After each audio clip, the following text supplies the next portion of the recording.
Hello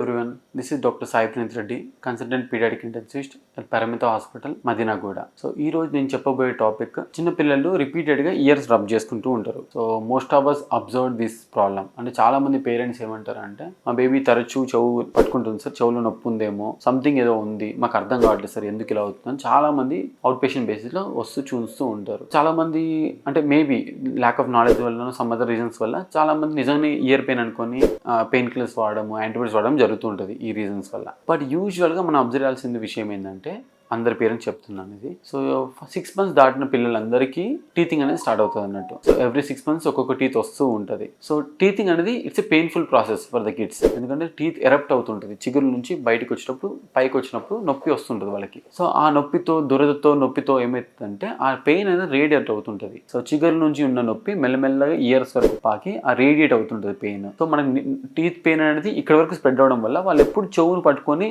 they don't know how to localise the pain. ఎక్కడ నొప్పి వస్తుంది తెలియక వాళ్ళు ఇట్లా పట్టుకొని లాగుతూ ఉంటారు వాళ్ళు పిల్లలు. So that doesn't mean that year infection ఉందని కాదు, but that is a referred pain అర్థం. అంటే ఎక్కడ ఉన్న సమస్య ఈ విధంగా తెలుస్తుందని అర్థం అన్నట్టు. సో అలా 6 months ఒకసారి పనులు ఎరప్ట్ అవడం వల్ల అట్లా అప్పుడప్పుడు చెవులు పట్టుకుంటూ ఉంటారు. మీరు ఇది 2.5 years వరకు అబ్జర్వ్ చేయగలుగుతారు. 6 months నుంచి 2.5 years ఏజ్ వరకు టెంపరీ టీత్ స్టార్ట్ అవుతుంది అండ్ షుగర్ నుంచి ఎరప్ట్ అవుతుండే teeth. So this is the main reason. దానివల్లనే వాళ్ళకి రిఫర్డ్ పెయిన్ అనేది చెవులో రావడం వల్ల దాని ఊరికి ఇట్లా లాగుతూ ఉంటే వాళ్ళకి రిలీఫ్ వస్తూ ఉంటుంది అన్నట్టు. So how to treat it అని అంటే ఎస్, అంటే టీథర్స్ ఇస్తూ ఉంటాం మనము.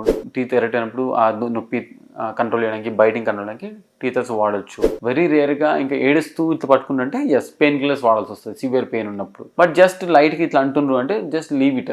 It can be normal physiological teeth eruption అంటాం అన్నట్టు. ప్రతిదానికి మనం మెడిసిన్స్ వాడకూడదు. If there is really concern, paediatrician చూసిన తర్వాత వాళ్ళు ఎగ్జామిన్ చేస్తారు. లోపల ఏమైనా ఇయర్ ఇన్ఫెక్షన్ ఉందా, పస్ వస్తుందా, ఇయర్ డ్రమ్ ఏమైనా స్వెల్ అయిందా లేదా వ్యాక్స్ ఇంపాక్ట్ అయిందా, ఇలాంటి మల్టిపుల్ రీజన్స్ వల్ల కూడా అయి ఉండొచ్చు చెవు పట్టుకోవడం అనేది. బట్ దాంతో ఎక్సెసివ్ క్రై ఉంటుంది. ఓన్లీ టీత్ ఎరప్షన్కి క్రై ఎక్కువ ఉండదు, జస్ట్ చెయ్యి పట్టుకొని ఇట్లా రుద్దుతూ ఉండడం కామన్గా ఉంటుంది అన్నట్టు. So which can be normal physiological thing. So ప్రతిదానికి మెడిసిన్స్ వాడని అవసరం లేదు. సో ఇలా టీత్ ఎరప్షన్ వల్ల అయ్యే వాటికి అయితే అవసరమే లేదు, జస్ట్ ఇగ్నోర్ ఇట్. ఎందుకంటే ఎవ్రీ 6 months ఇట్లా రావడం సహజంగా జరుగుతూ ఉంటుంది వాళ్ళకి. బట్ దాంతోపాటు నొప్పి కూడా ఉంది అని అంటే ఇమీడియట్గా పీడియాట్రిషియన్ దగ్గర తీసుకెళ్లాల్సి వస్తుంది. అప్పుడు మెడిసిన్స్ ఇస్తాము. Thank you.